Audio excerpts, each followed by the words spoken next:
Historia ka një zakon të rrezikshëm, krimet më të rënda I vesh me fjalë të bukura.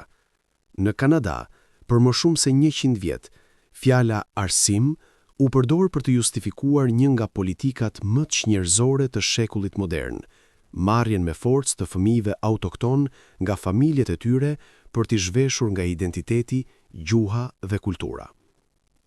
Kjo nuk ishte një devijim, as një gabim I izoluar.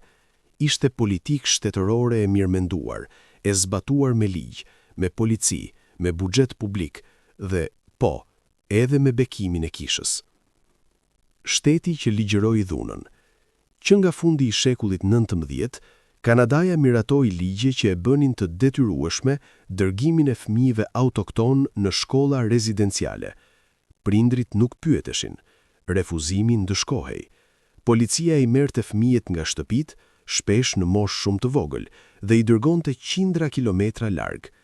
Qëllimi nuk u fsheh kurrë, asimilim total. Shteti donte të zhdukte indianin, duke filluar nga brezi më I pambrojtur. Kisha, jo thjesht dëshmitare, por bashkë zbatuese. Një pjesë thelbësore e kësaj makinerie ishin kishat. Shkollat rezidenciale u administruan kryesisht nga Kisha Katolike, Kisha Anglikane, Kisha Protestante, United Church. Me fonde shtetërore dhe autoritet moral fetar, këto institucione nuk ishin thjesht të pranishme, por drejtonin jetën e përditshme të fëmijëve. Brenda mureve të shkollave, gjua amtare ndalohej dhe ndëshkohej, besimet autoktone cilësoheshin pagane, kultura e tyre trajtohej si mëkat, disiplina fetare përdorej si mjet kontrolli. Kisha, që predikon mëshirë dhe dinjitet njerëzor, u bë pjesë e një sistemi që I ndau fëmijët nga prindrit dhe nga vetja e tyre. Heshtja që vret 2 herë. Për dekada, dhuna u mbulua me heshtje. Fëmijët që vdisnin nga smundjet, keqtrajtimi apo neglizhenca, varroseshin pa emër. Familjet nuk njoftoheshin. Kisha dhe shteti din, por nuk folën. Zbulimi I varreve të pashënuara pranë ish shkollave nuk është thjesht një tronditje historike, është prova se heshtja institucionale ka qenë po aq si kriminale sa vetë veprimi. Falja që nuk mjafton.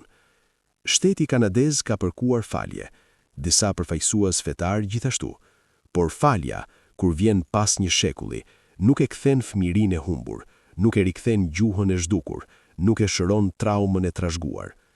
Kur kisha kërkon falje, duhet të pranoj diçka më të rëndë se gabimet të së shkuarës, bashkëpërgjegjësi morale dhe institucionale. Një mësim që nuk duhet të relativizuar. Ky editorial nuk është kundër fesë, por kundër keqpërdorimit të fesë nga pushteti. Nuk është kundër arsimit, por arsimi që shndrohet në armë për zhdukje identiteti. Historia e fëmijëve autokton në Kanada na kujton një të vërtet të pakëndshme.